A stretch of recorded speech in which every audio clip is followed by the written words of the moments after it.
Hello dear students, welcome to Kotputli education. आज हम बात करेंगे यूलेट के पेपर के बारे में कि किस तरीके के क्वेश्चंस आते हैं, किस तरीके से आपको सॉल्यूशन करना होता है। गैस क्वेश्चंस देखेंगे कि किस तरीके के क्वेश्चन है जो आपके बन सकते हैं। ज़रूरी नहीं है कि यही क्वेश्चन आए, पर आपको एक आइडिया हो जाएगा कि कैसे क्वेश्चन आते हैं। ठीक है, सिर्फ हम एक एनालिसिस की तौर पर देख रहे हैं प्रीवियस ईयर पेपर्स को लेके। ठीक है, तो अब हम देखेंगे कि यूलेट में जैसे प्रीवियस ईयर के क्वेश्चंस आए थे उसी टाइप के आगे में क्या क्वेश्चन आ सकते हैं। तो आप वीडियो के लास्ट तक बने रहें, वीडियो को लाइक और शेयर भी कर ले, चैनल को सब्सक्राइब भी कर ले, साथ ही बेल आइकन पर भी प्रेस कर ले जिससे आगे आने वाली वीडियो अपडेट आपको प्रोवाइड होती रहे। भारत के राष्ट्रपति के पास कौन सी वीटो शक्ति होती है? तो देखो, इसमें बताया गया है पूर्ण निषेध, निलंबित निषेध, पॉकेट निषेध, उपरोक्त सभी। तो अब आपको क्या करना है, सारे इनके बारे में पढ़ना है। पूर्ण निषेध क्या होता है, निलंबित निषेध क्या होता है, और राष्ट्रपति के पास कौन कौन सी शक्तियाँ होती हैं। तो वो सारी पावर्स के बारे में, राष्ट्रपति के बारे में ऐसे क्वेश्चंस आते हैं। तो ये आएगा उपरोक्त सभी। उसके बाद है संविधान के उल्लंघन के लिए राष्ट्रपति के विरुद्ध अभियोग कार्रवाई किस में शुरू की जा सकती है। तो देखो, संविधान के उल्लंघन के लिए राष्ट्रपति के विरुद्ध जो है अभियोग कार्रवाई होती है वो संसद के किसी भी सदन में करवाई जाती है। जब आप आर्टिकल 61 पढ़ोगे तब उसमें महाभियोग बता रखा है। तो यही संसद का कोई भी एक सदन है जो इस पे आरोप लगाता है राष्ट्रपति पे। नेक्स्ट क्वेश्चन है, राष्ट्रपति द्वारा जारी एक अध्यादेश संसद के सत्र शुरू होने के बाद कितने समय तक रखा जाना आवश्यक है। तो देखो, ये जो होता है ये 6 सप्ताह तक रखा जाना आवश्यक होता है। नेक्स्ट क्वेश्चन है, भारतीय सभा द्वारा भारतीय संविधान को स्वीकृत किया गया था। तो वह 26 नवंबर 1949 को किया गया था और 26 जनवरी 1950 को जो है संविधान लागू हो गया था। 15 अगस्त 1947 को क्या हुआ था, ये आप मुझे कमेंट में बताएंगे। उसके बाद है, प्रारंभ में कितने मौलिक अधिकार दिए गए थे। तो देखो, प्रारंभ में 7 मौलिक अधिकार दिए गए थे। अब आप मुझे कमेंट में बताएंगे कि अब कितने मौलिक अधिकार हमारे संविधान के अंदर हैं। उसके बाद है, देखो, भारत के संविधान में कौन सी अनुसूची में दल बदल का कानून विषयक प्रावधान है। तो जो दल बदल का कानून था वो 10वीं अनुसूची में था। तब आप मुझे बताएंगे कि जो दूसरी, 5वीं और 8वीं अनुसूची किसके संबंध में है। तो ये आपको क्या होगा, इससे रिवाइज होगा, साथ ही में आपको अनुसूचियों के बारे में भी पता लगेगा। उसके बाद है, संविधान सभा में किस देशी रियासत के प्रतिनिधित्व ने भाग नहीं लिया था। मैसूर, हैदराबाद, जूनागढ़, कश्मीर। तो हैदराबाद ने जो है भाग नहीं लिया था। नेक्स्ट क्वेश्चन है, संविधान के निम्नांकित में से किस प्रावधान के अंतर्गत भारतीय संसद को नया राज्य बनाने का अधिकार है। तो आर्टिकल 3 में है। तो बाकी आर्टिकल्स के क्या नेम हैं ये आप मुझे कमेंट में बताएंगे। नेक्स्ट क्वेश्चन है, सिक्किम को भारत का एक राज्य बनाया गया था। तो वो कौन से संशोधन के अंतर्गत बनाया गया था। तो वो है 35वें संविधान संशोधन के अंतर्गत सिक्किम को भारत का एक राज्य बना लिया गया था। नेक्स्ट क्वेश्चन है, भारतीय संविधान में नागरिकता का प्रावधान कब लागू हुआ। तो वो कब लागू हुआ था, या आप मुझे कमेंट में बताएंगे कि नागरिकता का प्रावधान संविधान में कब लागू हुआ था। उसके बाद है, कोणार्क नृत्य उत्सव भारत के किस राज्य में मनाया जाता है। तो कोणार्क जो मंदिर है, मंदिर भी है सूर्य मंदिर कोणार्क में। ठीक है, तो वहाँ पे कहाँ पे है ये, ओडिशा में। तो इसका आंसर सी आएगा। नेक्स्ट है, Modi government new surge of communalism पुस्तक के लेखक कौन है। तो वो है सी, सीताराम येचुरी। ठीक है, नेक्स्ट क्वेश्चन देखते हैं। देखिए, प्रधानमंत्री नरेंद्र मोदी ने उत्तर प्रदेश में किस मंदिर का शिलान्यास किया। 19 फरवरी 2024 को श्री कल्की धाम मंदिर का किया था। और किस ज़िले में है, संबल ज़िले में है। और प्रथम digital India future skill summit जो 2024 में कहाँ आयोजित की थी, ये गुवाहाटी असम में की थी 15 फरवरी 2024 को। और सम्मेलन का आयोजन कहाँ हुआ था।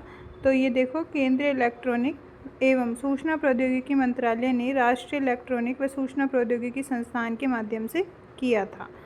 किसे असम का राज्य फल घोषित किया गया। तो काजी नेमू को। उसके बाद में है, 75वें गणतंत्र दिवस के 2 विषय क्या थे। विकसित भारत और भारत लोकतंत्र की मातृका। और मुख्य अतिथि कौन थे, इमैनुअल मैक्रों, फ्रांस के राष्ट्रपति। ठीक है, इसके बाद में है कि सामाजिक न्याय की प्रतिमा का अनावरण कहाँ किया गया था। विजयवाड़ा, आंध्र प्रदेश में 19 जनवरी 2024 को। और ये डॉक्टर BR अम्बेडकर की प्रतिमा थी। राज्य स्टार्टअप रैंकिंग 2022 में 1 करोड़ से अधिक जनसंख्या वाले राज्यों में सर्वश्रेष्ठ प्रदर्शनकर्ता कौन है? तो गुजरात, कर्नाटक, केरल एवं तमिलनाडु। उसके बाद है श्रेणी ए राज्यों में नेतृत्वकर्ता किन्हें घोषित किया गया था? आंध्र प्रदेश, असम, मध्य प्रदेश, उत्तर प्रदेश व उत्तराखंड को। अयोध्या में श्री राम जन्मभूमि मंदिर में श्री राम लला की मूर्ति की प्राण प्रतिष्ठा का आयोजन कब किया था? 22 जनवरी 2024 को। और जो पारंपरिक स्थापत्य कला शैली में किया गया था, नागर शैली में ही किया गया था। जो हमारे मंदिर हैं वो नागर शैली में बनाए जाते हैं। और श्री राम जन्मभूमि मंदिर के मुख्य वास्तुकार कौन है? चंद्रकांत सोमपुर। ठीक है। नेक्स्ट क्वेश्चन है 75वें गणतंत्र दिवस परेड के लिए सर्वश्रेष्ठ झांकी का अवार्ड जजों की पैनल के मूल्यांकन के आधार पर किस राज्य की झांकी को दिया था? ओडिशा की। और जो ओडिशा की झांकी किस थीम पर थी? विकसित भारत में महिला सशक्तिकरण। और श्री राम जन्मभूमि मंदिर का परिमाप, लंबाई, चौड़ाई, ऊंचाई क्या है? तो लंबाई 380 फीट, चौड़ाई 250 फीट और ऊंचाई है जो कि 161 फीट है। नेक्स्ट क्वेश्चन है 75वें गणतंत्र दिवस परेड के लिए जो यहाँ पे सर्वश्रेष्ठ झांकी थी उसका पुरस्कार किस मंत्रालय की झांकी को दिया था? संस्कृति मंत्रालय। इसकी झांकी किस विषय पर थी? भारत लोकतंत्र की मातृका। 75वें गणतंत्र दिवस परेड के लिए ऑनलाइन पोल के आधार पर घोषित 3 सर्वश्रेष्ठ झांकियाँ किन राज्यों की थी? प्रथम थी गुजरात की। गुजरात की सीमा पर्यटन का एक वैश्विक प्रतीक। द्वितीय उत्तर प्रदेश। तृतीय थी आंध्र प्रदेश की। इनके विषय भी याद कर लेना कि किस थीम पर थी। नेक्स्ट है आयुष दीक्षक क्या है? ठीक है, central council for research in Ayurvedic science का एक मानव संसाधन विकास केंद्र है। असम के सर्वोच्च नागरिक सम्मान असम वैभव से किसे सम्मानित किया गया था? रंजन गोगोई।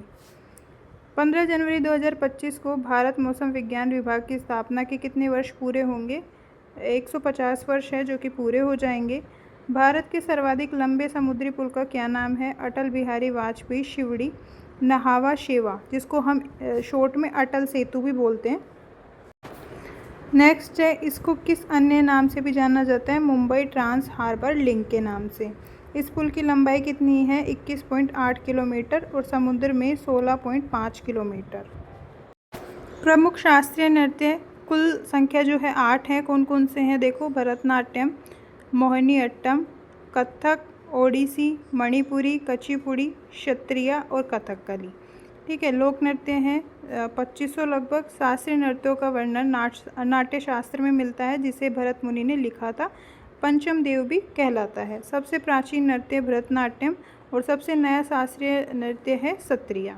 ठीक है, तो इसको अच्छे से याद कर लेना। ऐसे डांस के बारे में और जो स्टेट डांस होते हैं वो भी। नेक्स्ट क्वेश्चन है फेयर्स ऑफ इंडिया। तो देखो, सभी स्टेट्स के आपको फेयर्स के बारे में बहुत ज़रूरी होती है स्टैटिक जीके में कि पता हो। तो हम फॉर एग्जांपल कुछ देख लेते हैं तो आपको समझ में भी आ जाएगा।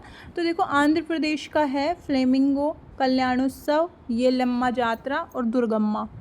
और फिर अरुणाचल प्रदेश का है सोलुंगू, ड्री उत्सव, लोसर, मोपिन, सांकेन, पाउनसाऊ। जैसे असम का बिहू बहुत फेमस है। गुजरात का जो है पतंग महोत्सव। ठीक है, मोडेरा उत्सव। नेक्स्ट है टेम्पल पे भी क्वेश्चन आते हैं। ठीक है, उत्तर भारत, दक्षिण भारत, ठीक है, पूर्वी भारत, सबके अलग अलग मंदिर हैं। तो हम उत्तर भारत की बात करेंगे। जम्मू कश्मीर वैष्णो माता मंदिर बहुत फेमस है। अमरनाथ गुफा मंदिर, ठीक है, ये सबसे फेमस है। फिर उसके बाद में आता है लद्दाख में तारा मंदिर, माथो मंदिर, ठीक है, अलीची चोसखोर, ये भी बहुत फेमस है। हरियाणा का है जो कि आपको एटलस, ठीक है, एकलव्य और द्रौपदी घाट, ठीक है, और साथ में गरीबदास मंदिर, ये भी बहुत फेमस है। फिर है हिमाचल प्रदेश माता चिंतापूर्णी देवी मंदिर, ज्वालामुखी मंदिर, श्री हनुमान जाखू मंदिर, संकट मोचन और हडिम्बा देवी मंदिर।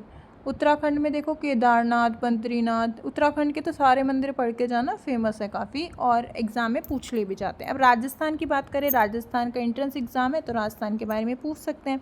तो जैसे ब्रह्मा जी हो गया, खाटू श्याम जी, तो ऑलमोस्ट राजस्थान के तो आपको पता होंगे कौन कौन से मंदिर हैं, कहाँ कहाँ हैं, तो वो भी देख लेना सारे मंदिर के बारे में। नेक्स्ट है राज्यों की प्रमुख चित्रकला और लोक कला। तो सभी के बारे में चित्रकला और लोक कला के बारे में मतलब पेंटिंग आर्ट्स के बारे में आपको पता होना चाहिए सभी की, क्योंकि ये स्टैटिक जीके है। जैसे राजस्थान की बात करें तो ये मांडना आता है, राजस्थान में मांडना बहुत मानते हैं, हर त्यौहार पे मांडना बनाते हैं, ठीक है। हिमाचल प्रदेश है पहाड़ी प्लस कुलेर कांगड़ा, ठीक है। तो ये क्या है, इस तरीके से आपको पता होना चाहिए जो भी फेमस है। जैसे राजस्थान में मांडना आपको याद होगा कि क्या बनाते हैं हम लोग। नेक्स्ट आता है केंद्र सरकार की योजनाएं, मतलब इम्पोर्टेंट सेंट्रल गवर्नमेंट स्कीम। जैसे फर्स्ट आती है जन धन योजना, जो कि 28 अगस्त 2014 से स्थापित हुई थी, मतलब आरंभ तिथि थी। अधिकतम लोगों को बैंकों से जोड़ना, जिससे उन्हें बचत का प्रोत्साहन मिले, ठीक है। तो आपको उसका थीम पता होना चाहिए कि किस लिए ये योजना चालू की थी, डेट क्या थी।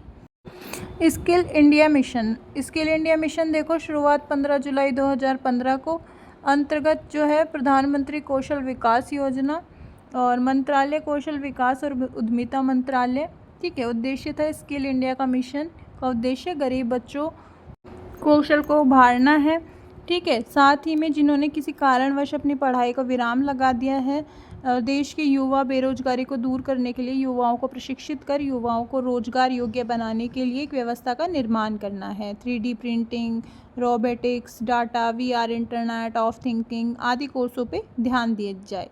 फिर है मेक इन इंडिया, जो कि 25 सितंबर 2014 से स्थापित हुआ था ये, ठीक है। ये पहला दुनिया भर के जो निवेशकों को भागीदारी बनाने के लिए कि न्यू इंडिया के लिए आमंत्रित करना है। सकल घरेलू उत्पाद में विनिर्माण क्षेत्रों की हिस्सेदारी को वर्ष 2022 तक जो है 16% से बढ़ाकर 25% करना था, ठीक है। और ये एक क्या है, गति शक्ति है, एक जिला एक उत्पाद योजना। इस तरीके से मेक इन इंडिया के बारे में मतलब जो भी जितनी भी योजनाएं चल रही है सेंट्रल गवर्नमेंट और हमारे राजस्थान में, वो सारे आपको पढ़नी है। नेक्स्ट है यूनेस्को हेरिटेज साइट, ठीक है। यूनेस्को हेरिटेज साइट आपको सारी पता होनी चाहिए किस वर्ष में इसको यूनेस्को हेरिटेज साइट्स बनाई गई थी। जैसे आगरा का किला है 1983, एलोरा गुफाएं हैं 1983 में, और केवला देव राष्ट्रीय पार्क है जो कि 1985 में, जो कि राजस्थान का है, ठीक है। जयपुर की चार दीवारी है जो कि 2019 में ऐड की गई थी। इस तरीके से आपको सारी यूनेस्को की हेरिटेज साइट्स का पता होना चाहिए। प्रमुख पुस्तकों के लेखक के बारे में, जैसे पंचतंत्र है विष्णु शर्मा ने, ठीक है। अगर हम यही बात करें यामा महादेवी वर्मा ने, ठीक है। और उसके बाद जो अवंती सुंदरी है, उन्होंने अवंती सुंदरी जो कि पुस्तक है लेखक थी दंडी, ठीक है। पद्मावत मलिक मो जायसी, इस तरीके से सारे लेखक आपको पता होने चाहिए।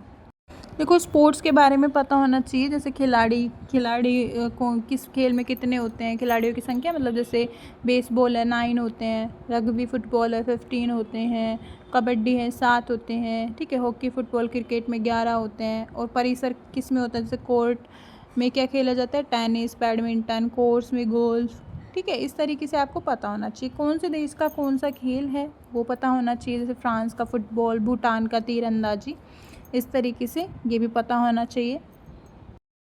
नेक्स्ट है जल में घुलनशील भस्म क्या कहलाता है, तो वो है क्षार। निम्न में से कौन सा प्रबल अम्लीय होता है, तो वो है pH 0। पोटेशियम तत्व का प्रतीक क्या है, तो वो है K। नेक्स्ट है अपघटन क्रिया को क्या कहते हैं, पदार्थों का सरल में टूटना। ऊष्मा उत्पन्न किससे होती है, ऊष्माक्षेपी क्रिया में। अगर आपको और भी क्वेश्चंस चाहिए, और भी गैस क्वेश्चंस चाहिए, तो आप मुझे ज़्यादा से ज़्यादा कमेंट करें, जिससे हम दोबारा वीडियो लेके आएँ गैस क्वेश्चन के एग्ज़ाम से पहले। सोशल साइंस में देखो सारे जो भी प्रस्ताव आए थे, ठीक है, जितने भी सम्मेलन हुए थे आपको पता होना चाहिए। साथ ही ये पॉलिटी से भी रिलेट होगा। तो क्रिप्स मिशन का प्रस्ताव है मार्च 1942 में, भारत छोड़ो का है 8 अगस्त को, शिमला सम्मेलन है 25 जून को, नौसेना का विद्रोह है 19 फरवरी 1946 को, ठीक है। कैबिनेट मिशन सबसे इम्पोर्टेंट है, क्रिप्स मिशन इम्पोर्टेंट है, अंतरिम सरकार इम्पोर्टेंट है, माउंटबेटन योजना और स्वतंत्रता मिली, ये सारी है जो कि इम्पोर्टेंट है। इनकी डेट्स और ईयर आपको पता होने चाहिए। तो आगे भी ऐसी ही अपडेट्स के लिए आप हमारे चैनल के साथ बने रहें। कोई भी क्वेश्चन चाहिए, आगे जो आपको और वीडियो चाहिए, तो आप अच्छे से कमेंट करें, ठीक है। और अगर जितने कमेंट आएंगे उसी के हिसाब से हम जो है जितनी जल्दी सारी वीडियोस प्रोवाइड करवाएंगे आपको, ठीक है। उसी के अकॉर्डिंग हम देखेंगे कि आपको जो है और क्वेश्चंस चाहिए, ठीक है। तो आगे भी ऐसे ही लीगल अपडेट्स के लिए आप हमारे चैनल के साथ बने रहिए। चैनल भी सब्सक्राइब जरूर कीजिए।